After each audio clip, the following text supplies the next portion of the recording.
Ja nie bez kozery zaprosiłam tutaj pana Krzysztofa Goworka, prezesa jednego z partnerów technologicznych tej naszej konferencji. I mam wrażenie, że to jest moment, panie Krzysztofie, kiedy możesz trochę dorzucić od siebie, jak to z twojej perspektywy dostawcy tych technologii, które czekają, aż zostaną wdrożone, jak to wygląda? No tak, ja jako przedstawiciel firmy technologicznej bez licencji leasingowej. Niech tak zostanie. Dobrze, to właśnie może... Umówiliśmy się, nie? Że to nie jest wasza ambicja. To wy zostańcie firmami leasingowymi, my będziemy technologicznymi. Nie, żartując, ale chciałem trochę przekornie powiedzieć, że ta technologia w coraz mniejszym stopniu jest problemem i wyzwaniem, bo przez te ostatnie kilkanaście lat, od kiedy banki przeszły tę drogę cyfryzacji, to technologia stała się znacznie bardziej dostępna, znacznie tańsza, znacznie lepiej rozumiemy, co trzeba z nią zrobić, jak ją wdrażać. I z jednej strony mnie wyniki tego badania bardzo cieszą jako właśnie przedstawiciela firmy technologicznej, bo to znaczy, że mamy dużo razem do zrobienia i bardzo to ekscytująca podróż się zapowiada. Myślę też, patrząc na firmy leasingowe, że wy powinniście myśleć o sobie jednak nie jako o firmach technologicznych, tylko jako o firmach produktowych. To jest trochę inny mindset. Wasz produkt jest skomplikowany, jest trudny często do zrozumienia dla klienta końcowego, bo jest związany z bardzo skomplikowaną regulacją, dużą liczbą dokumentów, skomplikowanymi procesami i z mojej perspektywy, jako również klienta firm leasingowych, to głównym zadaniem jest upraszczanie tego produktu, upraszczanie z perspektywy klienta. Wiadomo, że to pod spodem będzie skomplikowane, ale tak jak najlepsze na świecie firmy produktowe, technologiczne, dają klientom bardzo skomplikowany produkt, który dla klienta jest bardzo prosty w wykorzystaniu. My z technologią pomożemy, sprzedamy wam technologię, która na to pozwoli. Spora różnica. Tak, wyleasingujemy. Natomiast to najtrudniejsze wyzwanie to jest właśnie spojrzenie z perspektywy klienta, zastanowienie się, jak zaprojektować proces sprzedaży, obsługi, żeby klient nie poczuł się urażony, potraktowany jako, cytat, jako złodziej, albo żeby nie miał wrażenia, że ta komunikacja jest drewniana. I to nie technologia jest tutaj największym problemem. No dobrze, bo trochę chciałabym właśnie jeszcze wrócić do Krzysztofa i do tej technologii, którą możecie wy czy inne firmy technologiczne dostarczyć. To co na tym etapie wy jesteście w stanie zaproponować partnerom takim jak firmy leasingowe? Jak wy możecie rozwiązać ten nasz problem, który gdzieś może jest tylko w głowach? Że musimy się szykować, musimy się przygotować. Wiemy, że klienci oczekują tego, żeby było szybko, łatwo, bezpiecznie. No właśnie, jak to wygląda z waszej perspektywy? Jak to jest z tym bezpieczeństwem danych? Ja myślę, że dzisiaj to nie jest pytanie, w czym możemy pomóc. Trudniej byłoby zidentyfikować obszary, w których nie jesteśmy w stanie pomóc, bo rzeczywiście technologia może pomagać we wszystkich obszarach związanych z całym cyklem życia klienta firmy leasingowej, od jego identyfikacji, zbudowania personalizowanej oferty, przez proces sprzedaży, proces obsługi posprzedażowej. Ważne elementy, bo ja jeszcze raz chciałem powiedzieć, to znowu mówię jako przedstawiciel firmy technologicznej, ale jednak trochę przekornie, że ta cyfryzacja to jest tylko narzędzie. To jest tylko narzędzie po to, żeby dla klienta ten produkt był przyjemny w wykorzystaniu, żeby chętnie go kupował. Natomiast cyfryzacja jest nie tylko w tym, o czym było bardzo dużo mowy podczas poprzedniego panelu, czyli w cyfrowych kanałach obsługi klienta. Bardzo duże wsparcie technologiczne, cyfrowe jest też, czy może być też dostarczone na tym etapie, którego klient oczekuje, związanym z kontaktem z doradcą. Bo żeby doradca doradzał skutecznie, to też trzeba mu pomóc, trzeba mu dostarczyć wiedzę, trzeba mu podpowiedzieć. Znowu o tym też pewnie za chwilkę trochę więcej opowiemy, jak to możemy robić. Więc ta cyfryzacja jest też pod spodem i to są pewnie te nawet trudniejsze elementy niż to, co klient widzi. Klient ma widzieć coś bardzo prostego i łatwego obsłudze.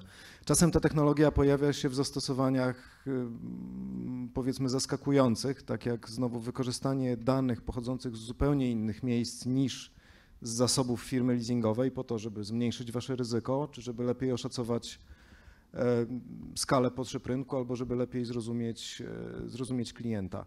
Jeżeli chodzi o bezpieczeństwo, to myślę, że znowu tutaj banki są liderem tego rynku i wystarczy iść za nimi. KNF, regulacje związane z wykorzystaniem chmury, czy organizacje takie jak Chmura Krajowa, które we współpracy z regulatorem i we współpracy z dużymi bankami, czy z największym bankiem, te technologie budują, dają dosyć dobre pole do działania i ułatwiają odważenie się na skorzystanie z nowoczesnych technologii przy minimalizacji ryzyka i przy zapewnieniu bezpieczeństwa. Pojawił się jeszcze jeden wątek, do którego ja chciałbym nawiązać, czyli kwestia tego, że skala biznesu leasingowego w stosunku do biznesu bankowego jest mniejsza i w związku z tym mniejsze są budżety i trochę trudniej jest wdrażać technologię.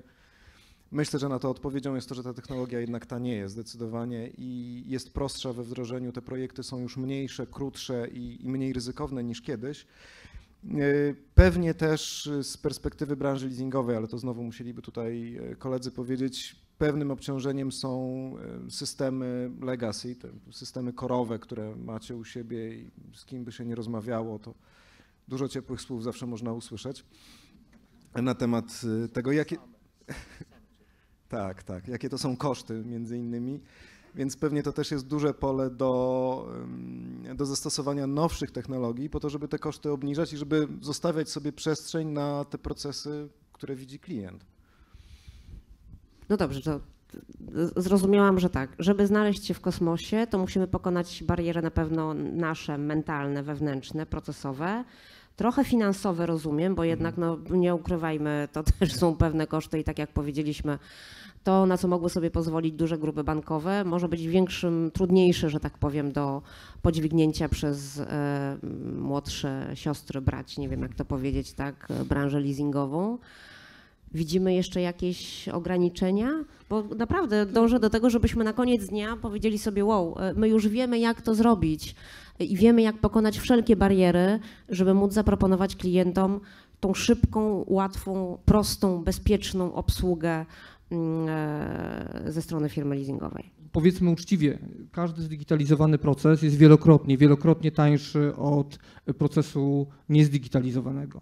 I po prostu jeżeli, i to mówię i o takich rzeczywistych kosztach, archiwizacja i tak dalej, ale mówię też o zwykłym koszcie czasu po prostu poświęconego na obsługę tych procesów i to jest koszt i po stronie naszych klientów.